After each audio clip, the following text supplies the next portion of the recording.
تو ان دنوں دو ملک ایسے ہیں جن کے تھنک ٹینکس پاکستان کے بارے میں بڑی ریسرچ کر رہے ہیں اور ان کی رپورٹس اویلیبل ہیں, آپ بھی دیکھ سکتے ہیں. میں نے 3 مختلف انڈین تھنک ٹینکس کی رپورٹس دیکھی ہیں. انڈین تھنک ٹینکس یہ کہہ رہے ہیں کہ خدا نہ خواستہ پاکستان 2030 تک قائم نہیں رہے گا, ٹوٹ جائے گا. اور اسی طرح ایک امریکی یونیورسٹی کے پروفیسر جو ہیں ان کا وہ بھی ایک تھنک ٹینک سے ان کا تعلق ہے, انہوں نے تھوڑے 3 سال اور دے دیے. انہوں نے کہا نہیں 2030 میں نہیں, یہ 2033 میں ٹوٹے گا. اب اس کی کیا وجہ ہے؟ اس کے لیے وہ جو ان بیرو میٹرز اور وجوہات بتا رہے ہیں وہ کچھ نہ کچھ تو ہیں نا, ہمارے ارد گرد نظر تو آ رہی ہیں نا.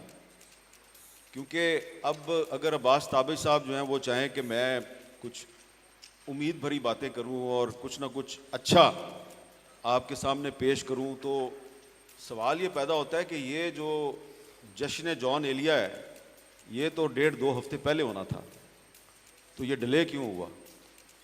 9 مئی کی وجہ سے ڈیلے ہوا نا. تو 9 مئی کہاں پہ ہوا ہے؟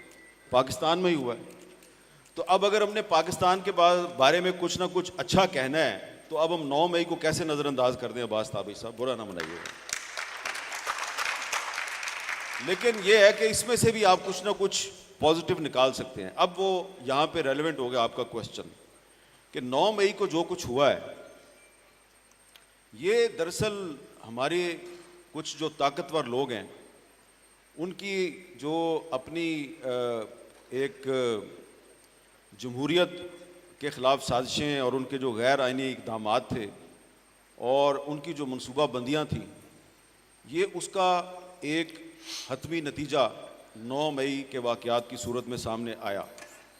لیکن اب بدقسمتی یہ ہے کہ آپ 9 مئی کے واقعات کی ذمہ داری جو ہے وہ صرف ایک سیاسی مکتبہ فکر پہ ڈالے جا رہے ہیں, اور انہی کے لوگ جو ہیں وہ روز ٹی وی پہ آگے اعلان کر رہے ہیں جی کہ ہم سیاست سے علیحدگی کا اعلان کرتے ہیں, اور جن کو سیاست سے علیحدگی کا اعلان کرنے کی ضرورت ہے ان کی طرف سے ابھی تک اعلان سامنے نہیں آیا.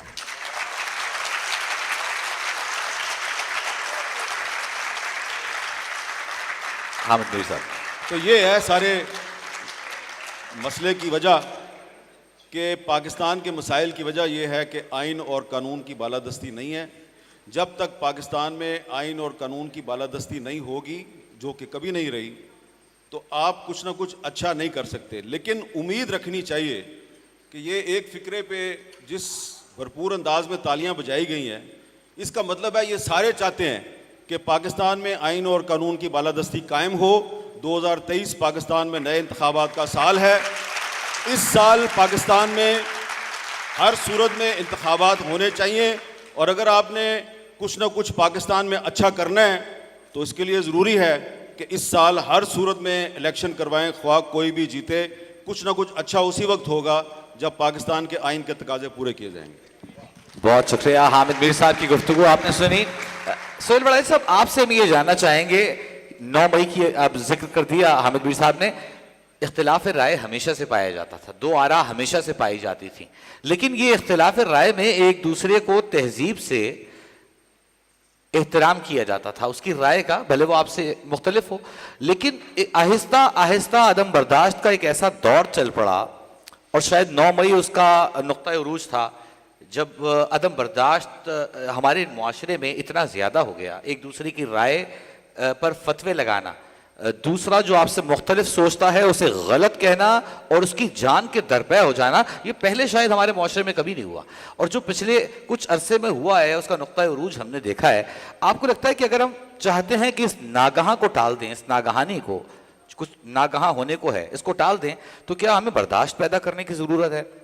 اور کیا ہمارے شاعر, کیا ہمارے ادیب, کیا ہمارے قلمکار, کیا ہمارے کالمسٹ اس سلسلے میں معاشرے میں وہ برداشت پیدا کرنے کی, وہ تحمل پیدا کرنے کی, وہ رواداری پیدا کرنے کی جستجو کر رہے ہیں؟ کیا کچھ بہتر ہو سکتا ہے, اس ناگہانی کو ٹالا جا سکتا ہے؟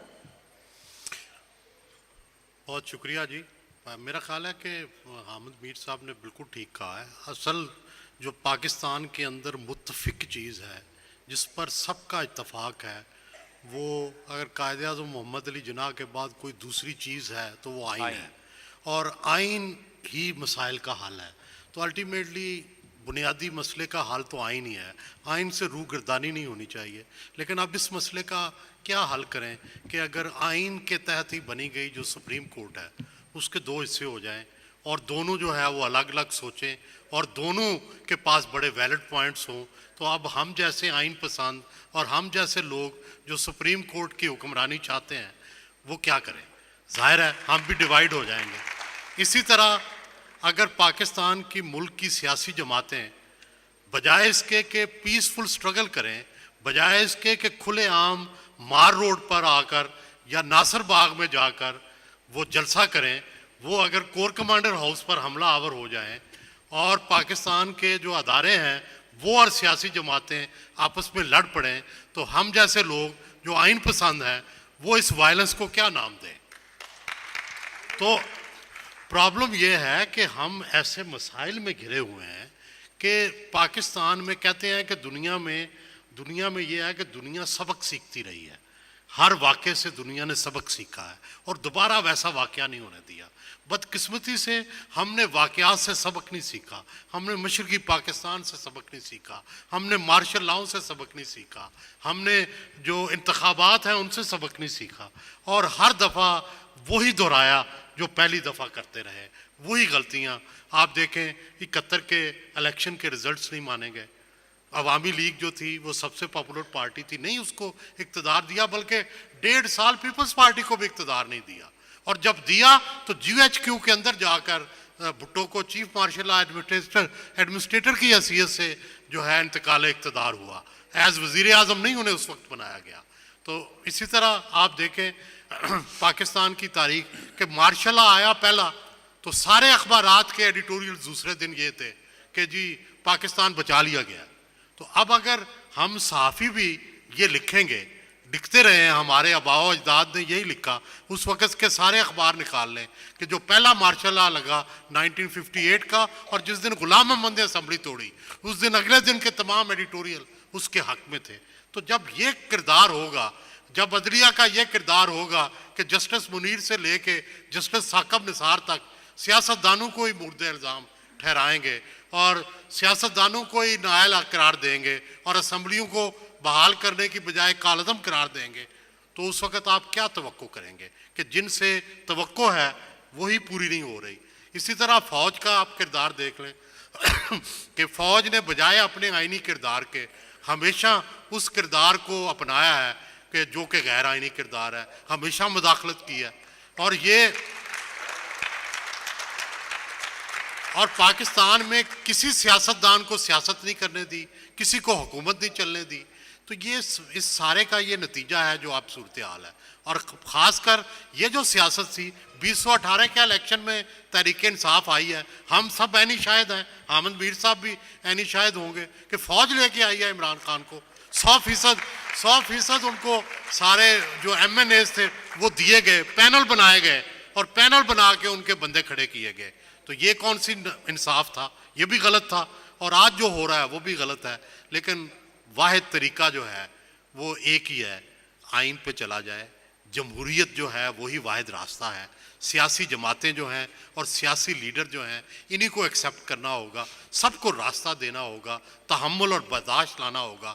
اس میں ادیب اور شاعر بھی اپنا کردار جو ہے وہ ادا کریں اور تحمل اور برداشت کو معاشرے میں روا رکھیں. چاہے مخالف کی بھی حکومت ہو اس کو چلنے دیا جائے. چارٹر آف ڈیموکریسی جو ہے میرا خیال ہے کہ 1973 کے آئین کے بعد یہ دوسری بڑی کامیابی تھی. 18ویں ترمیم جو ہے وہ تیسری بڑی کامیابی ہے. ان تینوں کو میرا خیال ہے کہ ایکسیپٹ کرنا چاہیے. عمران خان صاحب سے میں نے 2 دفعہ کہا کہ آپ چارٹر آف ڈیموکریسی کو مانتے ہیں؟ انہوں نے کہا میں مانتا ہوں، لیکن ایسا لگا نہیں کہ وہ مانتے ہیں. اگر وہ بھی چارٹر آف ڈیموکریسی کو مان لیں تو یہ پاکستان کے لیے ایک بہت اچھا موقع ہوگا. بہت شکریہ سہیل وڑائی صاحب. اور فواد صاحب، ایک شعر ہے کہ میں آج زد پہ اگر ہوں تو خوش گمان نہ ہو، چراغ سب کے بجھیں گے ہوا کسی کی نہیں. آپ خود اسیری کاٹ چکے اور آج کوئی اور طبقہ ہے جو اس وقت زندانوں میں ہے، قید ہے، اور جس طرح کی صورتحال ہے، آپ سمجھتے ہیں کیا یہ حل ہے؟ یہ سائیکل کب تک چلتا رہے گا؟ اور کب ہم آ کے ایک جگہ بیٹھ کر متفق ہوں گے, ہم سویلین بالادستی پر متفق ہوں گے, ہم آپس میں ڈائیلاگ پر متفق ہوں گے, ہم ایک دوسرے کی بات سننے, رائے سننے اور ان کو اختلاف کا حق دیں گے. اور جو جتنا بڑا پولیٹیکل سٹیک ہولڈر ہے, جتنا چھوٹا پولیٹیکل سٹیک ہولڈر ہے, اس کی بات کو سنا جائے گا تاکہ اس ناگہانی کو ٹالا جا سکے. شکریہ وجی. بسم اللہ الرحمن الرحیم. دیکھیں اگر آپ مجھے اجازت دیں گے تو میں 2 شعر, عطا بھائی بھی بیٹھے ہوں, ان کی اجازت سے آغاز کرتا ہوں کہ گھر کے دروازوں پہ دستک دے رہے ہیں حادثے. گھر کے دروازوں پہ دستک دے رہے ہیں حادثے, ایک لمحے میں نہ جانے کیا سے کیا ہو جائے گا. اور یہ میں سمجھتا ہوں کہ اس بات پہ دونوں حامد میر صاحب نے اور سہیل ورائچ صاحب نے جو بات کی, میں تھوڑا سا اس کو آگے بڑھاؤں گا. دیکھیں آج جو سچی حقیقت ہے وہ یہ ہے کہ پاکستان کی معیشت, پاکستان کی معاشرت, پاکستان کی سیاست سب بے ننگ و نام ہے, اور سب اس حمام میں ننگے. نہ تو کوئی ادارہ باقی بچا ہے, نہ کوئی شخص باقی بچا ہے, نہ کوئی سیاسی جماعت باقی بچی ہے, نہ کوئی